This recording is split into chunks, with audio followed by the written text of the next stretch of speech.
కొండ చాలా చాలా ఆశ్చర్యకరమైనటువంటి క్షేత్రం. కోటప్ప కొండ మీద పరమశివుడు ఉంటాడు.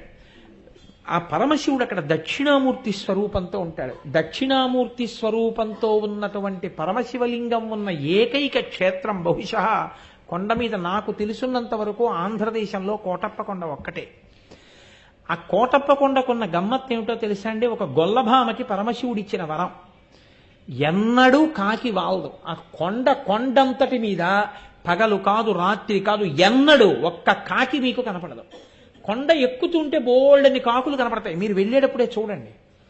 మీరు కొండ ఎక్కుతారు కాబట్టి కోటప్ప కొండ ఎక్కేటప్పుడు చూడండి. కోటప్ప కొండ కింద బోల్డని కాకులు ఉంటాయి. కోటప్ప కొండ ఎక్కడం మొదలెట్టినప్పటి నుంచి చూడండి, ఒక్క కాకి అంటే ఒక్క కాకి మీకు ఆ కొండ మీద వాలదు. ఎక్కడా ఓ చెట్టు మీద రాతి మీద వాలదు. కారణం, ఒక గొల్లభామ రోజు అక్కడ ఉన్నటువంటి శివుడికి తీసుకొచ్చి అన్నం పెడుతుండేది, పెరుగు అవిని. ఆయన తింటుండేవాడు. నువ్వు ఊళ్ళోకి రా అంటుండేది ఆవిడ. అంటే ఆయన నవ్వేసి ఊడుకునేవాడు. దక్షిణామూర్తి ఆయన నిశ్శబ్దంగా ఉండేవారు. ఆవిడ ఒకరోజు తీసుకొస్తూ చల్లకుండా తీసుకొచ్చి అక్కడ పెట్టింది.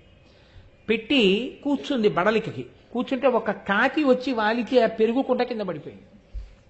అయ్యయ్యో, పైనున్న పెద్ద ఆయనకి పెరుగు పట్టుకెడుతున్నాను, ఈ దిక్కుమాలిన కాకి వాలి పెరుగంతా కింద పడిపోయిందని బాధపడింది. బాధపడితే పరమశివుడు వృద్ధ బ్రాహ్మణ రూపంలో కిందకొస్తున్నవాడిగా కనపడి, నీకు వరం ఇస్తున్నాను, ఇక మీద ఎన్నడూ ఈ కొండ మీద కాకులు వాలవన్నాడు. అంటే అంత చిన్న కోరికతో సహా తీర్చేశాడు అక్కడ. ఆ కోటప్ప కొండ గురించి పెద్దలు ఏం చెప్తారంటే, అక్కడికి వెళ్ళి కానీ ఈశ్వరుణ్ణి సేవిస్తే జాతకంలో గురుబలం పెరుగుతుందని చెప్తారు. గురుబలం పెరిగితే మిగిలినటువంటి గ్రహాలు ఏవైనా సరే, పాపపు గ్రహాల బలం ఉన్నా కూడా గురుగ్రహం కానీ బలంగా ఉంటే జాతకుడు రక్షణ పొందుతాడు. గురుగ్రహం అనుగ్రహం పొందాలంటే కోటప్ప కొండ వెళ్ళి సేవించమని చెప్తారు. నేను ఒకసారి శృంగేరి వెళ్ళినప్పుడు, శృంగేరిలో భారతీ తీర్థస్వామి వారి తల్లిగారు, ఆ మహాతల్లి అక్కడే ఉంటారు. పీఠంలోనే ముందు ఒక గదిలో, ఆవిడెప్పుడు బయటికి రారు. ఆ తల్లి దగ్గరికి నేను వెళ్ళి ఒక మాట అడిగానమ్మా, జగద్గురువు కదా, మహానుభావుడు శంకరాచార్యులు వారు అధిష్ఠించినటువంటి పీఠం, శంకరాచార్యుల వారు ప్రతిష్ఠించిన పీఠం, అటువంటి పీఠానికి పీఠాధిపత్యం వహించేటటువంటి వ్యక్తి మీ కడుపున పుట్టడం అంటే మాటలు కాదు. ఏ పుణ్యం వల్ల అటువంటి మహాపురుషుడు పుట్టాడని మీరు అనుకుంటున్నారమ్మా? మీకేదో కారణం తెలుస్తుంది, తెలియకుండా ఉండదు. దయచేసి నాకు చెప్పండి అమ్మా అన్నాను. నాయన ఏముంటుంది నాయన చెప్పడానికి అన్నారు ఆవిడ. నేను అందరూ వెళ్ళిపోయాక మళ్ళీ అడిగాను. అందరూ వెళ్ళిపోయాక అడిగి లోకం అంతటికీ చెప్పుకొస్తున్నాను, అది వేరు మాట అనుకోండి. అలా కాదమ్మా, మీకేదో కారణం ఉంటుంది, ఖచ్చితంగా మీకు తెలుస్తుంది, ఏ కారణానికే అంతటి మహాత్ముడు మీ కడుపున పుట్టాడమ్మా అని అడిగాను. అడిగితే ఆవిడ నాతో ఒక మాట చెప్పారు. నరసరావుపేటలోనే ఆవిడ కడుపున పడ్డారు భారతీ తీర్థస్వామి. నేను చిన్నతనంలో మా తండ్రి గారు ప్రతిరోజు కూడా మడి కట్టుకుని కోటప్ప కొండ ఎక్కి పరమశివుడికి నీళ్లు పోసుకుని కిందకు వచ్చేవారు అభిషేకం చేసి. తెలిసో తెలియకో మా నాన్నగారి వేలు పట్టుకుని రోజు పరిగెత్తుకుంటూ నేను కూడా కోటప్ప కొండ ఎక్కేదాన్ని. ఎక్కి నమస్కారం పెట్టుకుని, పిల్లలం కదా నాయన, కిందకి దిగిపోయేవాళ్ళం. ఎన్ని పర్యాయాలు ఎక్కానో, ఎన్ని మార్లు నమస్కరించానో, ఎన్ని మార్లు దిగానో నాకు తెలియదు.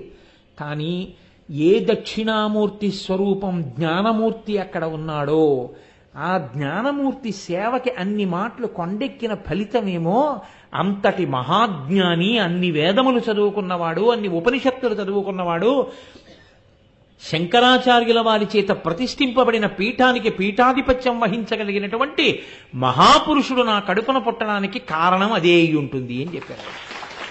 కోటప్ప కొండ అంత ప్రఖ్యాతమైనటువంటి క్షేత్రం, మీరు చూసి తీరాలి. అవ్యాజమైనటువంటి ప్రశాంతత ఎంత గొప్పగా ఉంటుందో కోటప్ప కొండ.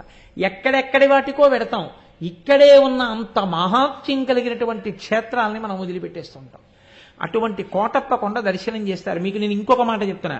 శృంగేరి పీఠాధిపత్యం స్వీకరించడానికి ముందు భారతీ తీర్థస్వామి వారు వైరాగ్యంతో అక్కడికే వచ్చి కూర్చుని ఎప్పుడు వేద పాఠాలు చదువుకుంటుండేవారు. ఆయనతో పాటు వేదం చదువుకున్న సహాధ్యాయి ఒక ఆయన ఇప్పటికీ కోటప్ప కొండలో అర్చకత్వం చేస్తున్నారు. ఆయన అభిషేకం చేయడం మీరు చూడండి. నేనైతే ఏం చెప్తానంటే, ప్రసాద్ బాబు గారు ఒకసారి చూపించండి, మీరు హరిప్రసాద్ గారిని అడిగి ఏర్పాటు చేసి చూపించండి, అందరూ చూస్తారు. ఆయన అభిషేకం చేస్తుండగా మీరు చూడండి, మీరు ఆశ్చర్యపోతారు. ఇలా ఉంటుందా అభిషేకం అంటే అని తెల్లబోతారు. ఎందుకంటే శివలింగానికి అభిషేకం చేసేటప్పుడు మీరు దానిమ్మ పళ్ళు అక్కడ పెట్టారనుకోండి, ఆయన మంత్రంలో తొట్టుబాటు ఉండదు, స్వరం తప్పదు. ఆయన దానిమ్మ పళ్ళు తీసి ఇలా ఈ చేతిలో పెట్టుకుని ఈ చేతితో పట్టుకుని ఇలా అంటారు, అంతే. దానిమ్మ రసం శివలింగం మీద పడిపోతుంది. ఖర్జూరం పళ్ళు ఇస్తే అవి ఇలా చేతి మీద వేసుకుని ఇలా పెట్టి ఇలా అంటారు, అంతే. ఖర్జూర రసం శివలింగం మీద కారిపోతుంది. బిందెలెత్తి నీళ్లు పోసి మంత్రం సుస్వరం, స్వరం కూడా తప్పరు.